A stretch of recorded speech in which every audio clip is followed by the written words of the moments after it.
according to St. John, the 9th chapter.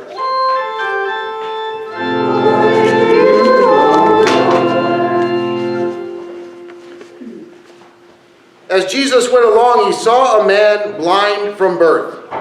His disciples asked him, "Rabbi, who sinned, this man or his parents, that he was born blind?" "Neither this man nor his parents sinned," said Jesus. "But this happened so that the works of God might be displayed in him. As long as it is day, we must do the works of him who sent me. Night is coming, when no one can work. When I am in the world, I am the light of the world." After saying this, he spit on the ground, made some mud with the saliva, and put it in the man's eyes. "Go," he told him, "wash in the pool of Siloam." This word means sent. So the man went and washed and came home seeing. His neighbors and those who had formerly seen him begging asked, "Isn't this the same man who used to sit and beg?"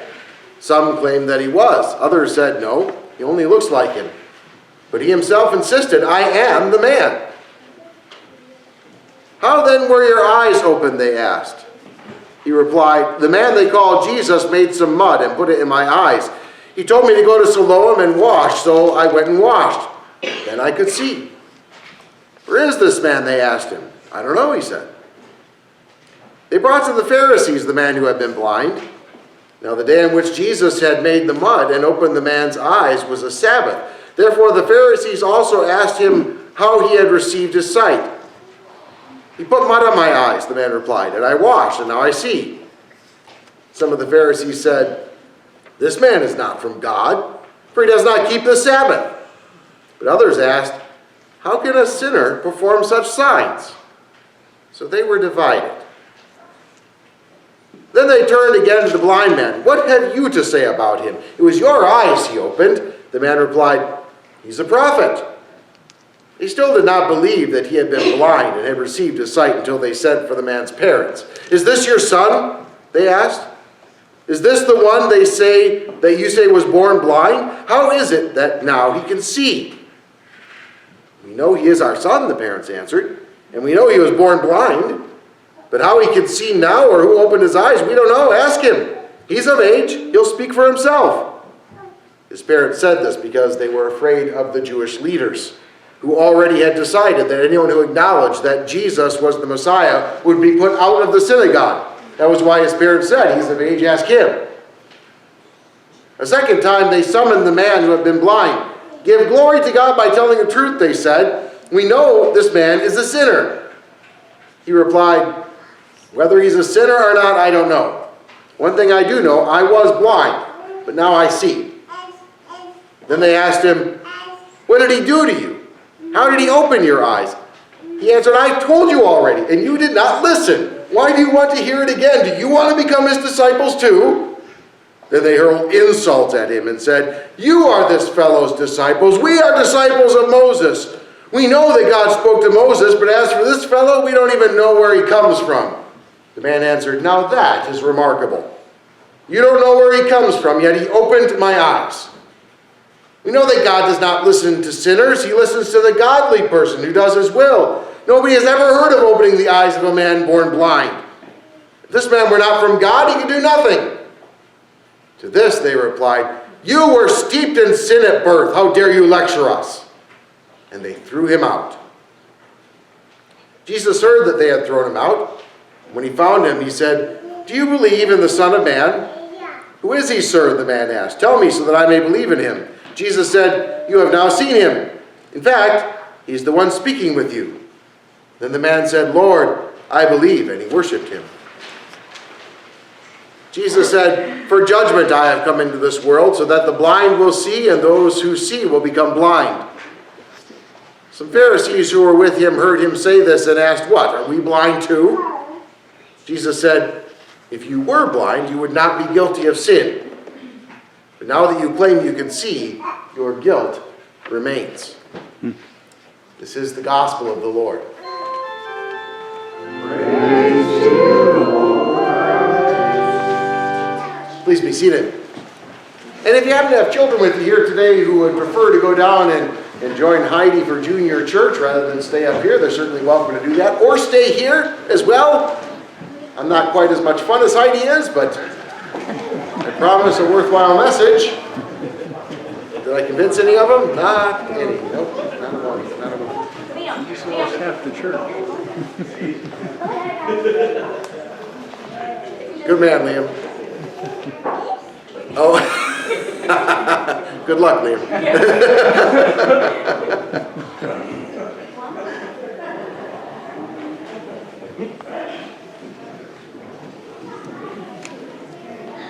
Quick plug here.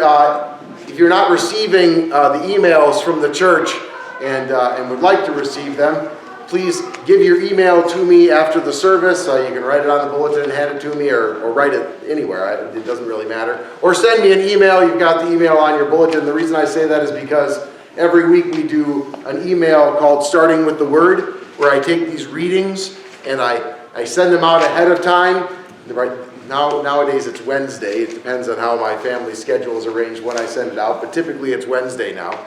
Anyway, I sent that out this week, and I asked, in Starting with the Word, that people would meditate on the readings with this particular thought in mind. What's the difference between spiritual blindness and doubt? Someone remembers that, right? I was expecting someone to nod. You remember that? So maybe not, I don't know. Do you feel like you got anywhere with that question? I'm not asking you to give me your essay or something like that. Do you feel like you got somewhere with that, or just ask more questions as you thought about it? Yeah? Some folks look like they feel better about it. Good, good. You should tell me how you came out with that after the service, because I struggled with it all week long. I didn't put it in there because I knew the answer for sure. I put it in there because I was struggling with it. Is there one? I think. I'm trying today. I'm trying.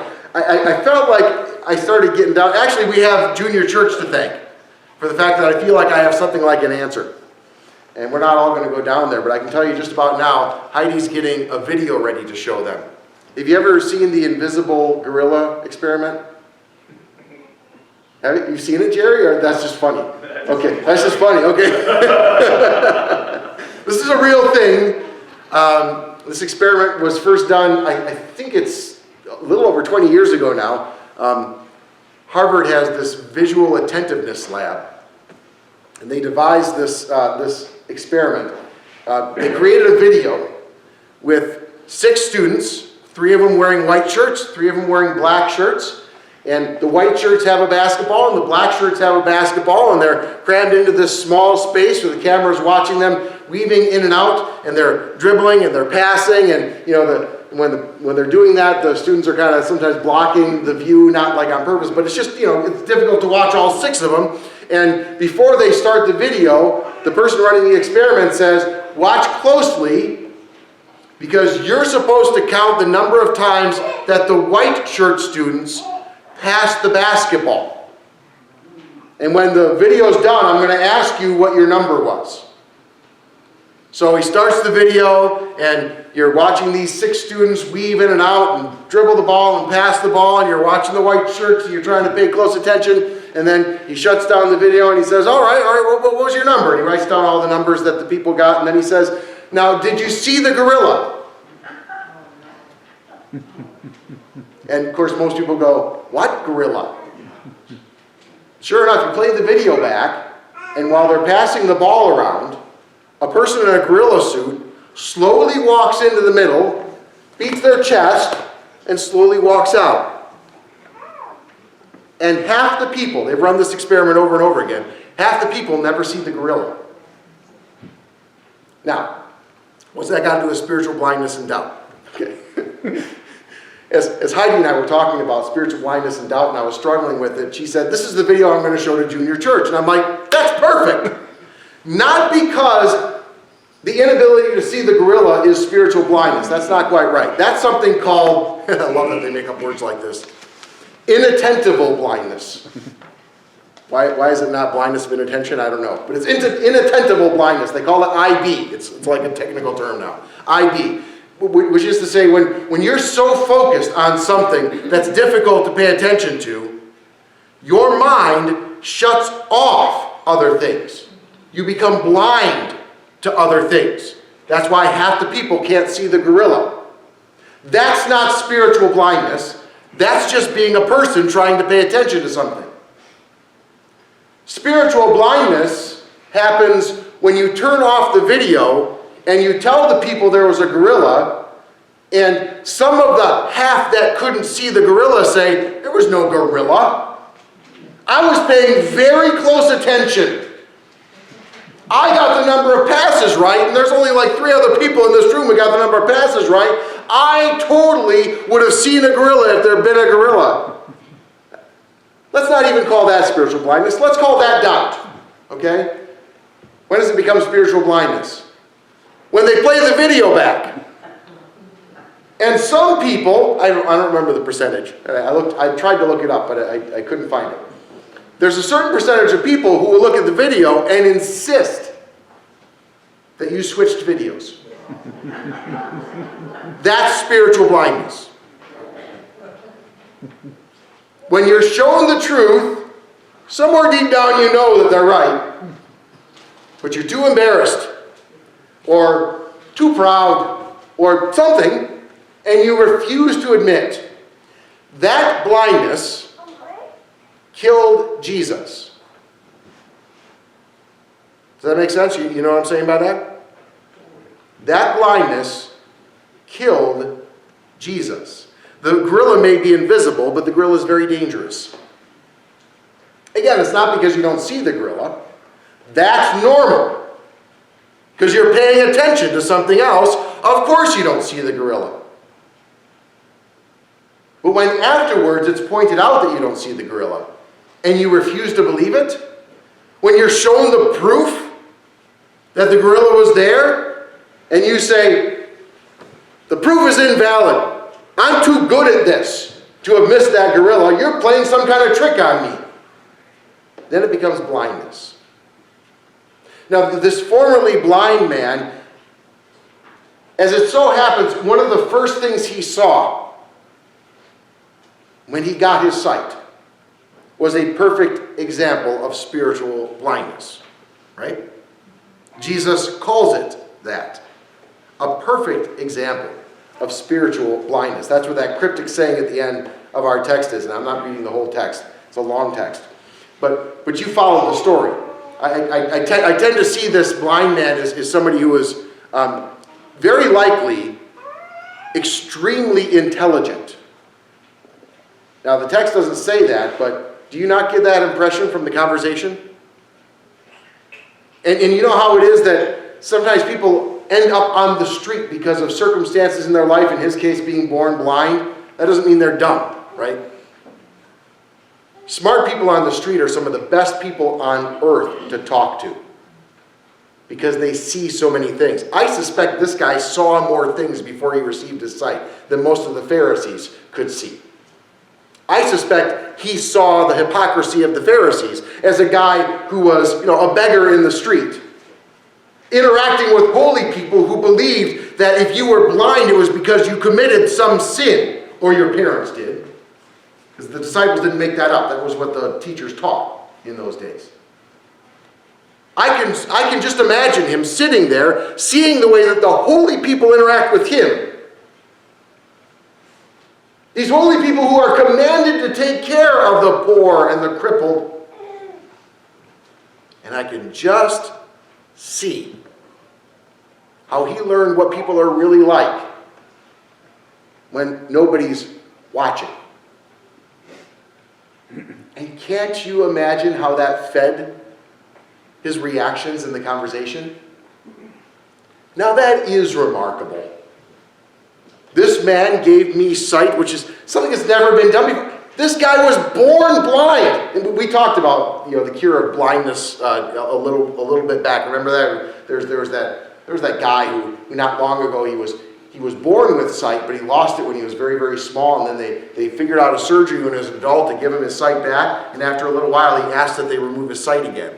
Because your brain, if it develops without sight, and then solidifies itself, as it does about age 25, it can't deal with the amount of information that comes in. In fact, one of the reasons you can't see the gorilla is because half of your cortex is dedicated to processing what's in front of you. And it can't process everything. It can only process what's just in the center of your vision. Everything else it takes guesses at based on what it knows. That's how optical illusions work. This guy didn't have all that. He didn't just have functioning eyes all of a sudden. He had a rewired brain. He didn't get his sight and go crazy. He got his sight and spoke sense to a bunch of Pharisees. He saw things these guys couldn't see before he was given sight, and then he saw things after. And even after, he used their own logic to prove that Jesus must be a holy man. God doesn't listen to sinners. He only listens to holy people. You guys say that yourself, and then you say that something's wrong with this guy, that he's a sinner? That doesn't make any sense by your own logic. It's like playing the video back. There's the gorilla right there, guys. That can't be. You're tricking me. That's not the video. Spiritual blindness. It killed Jesus, but it's not just dangerous for him. It's dangerous for them. Now, is there something we can do about it? Is it a danger to us? You might think to yourself, well, I'm a Christian, so Jesus said, take up your cross and follow, so I got to keep in mind that there's going to be spiritual blindness in the world, and that could be a danger to me, but that's not really my question, is it? We acknowledge Jesus as the Son of Man, like this guy who kneeled down and worshiped right in front of him. We're doing that here. So do we have to worry about spiritual blindness? Ron's interacting well today. I agree with Ron. Yes. Yes, we do.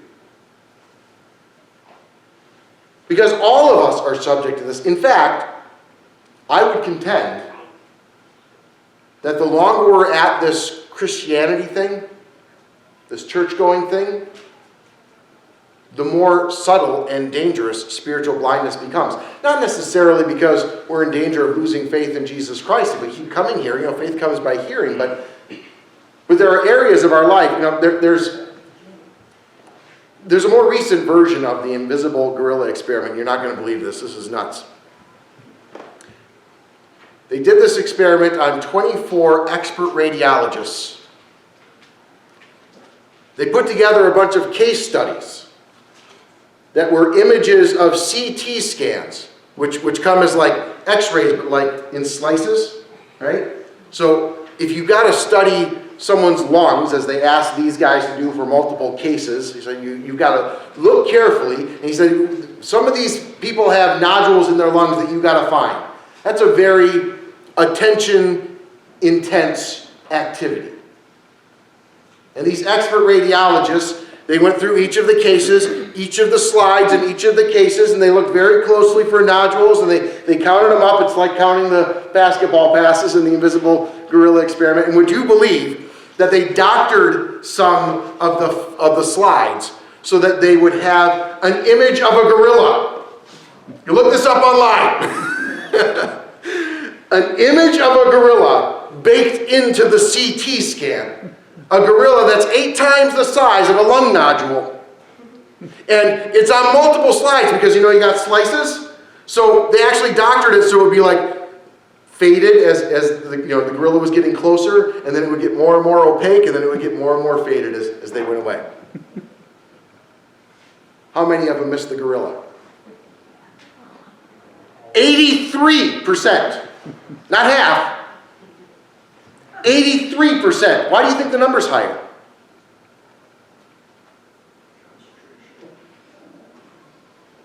It's not because they're less attentive, is it?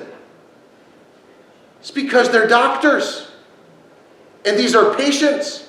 Lives are on the line and they're experts. They're paying even closer attention. They're not looking for gorillas. They're looking for nodules.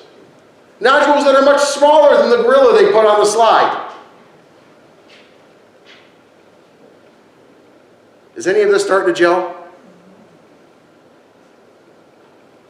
The longer you're a Christian, the better you become at it. You get used to it. It becomes part of your life. You begin to look more and more Christian to people that don't know what's going on with Christianity. Pretty soon you start to kind of, become separate from others, which is something we discussed previously, right? You don't want that to happen. You want to build bridges. But it happens. People start to come to you for spiritual advice and wisdom. And you start thinking of yourself as somebody who pays attention to spiritual matters. And you know what? I'm not telling you, you haven't. Just the opposite, right? You are becoming an expert. Is an expert at danger of inattentiveness to something they're not expert at? Well, sure. Everyone is. And the longer you're an expert at something, the harder it is to believe there was a gorilla in that video. The harder it is to accept that there wasn't some trick, some falsehood. I don't blame the Pharisees for their reaction. I don't think Jesus blames the Pharisees for the reaction. I think one of his most clever sayings is that final verse. He's picking up on what Isaiah said. Who's blind like my servant? There are two ways to take that, by the way. You could say, well, that's either that people look at the prophets as blind. The prophets are trying to tell you there's a gorilla in the video, and everyone says to the prophets, you're crazy. Could be that.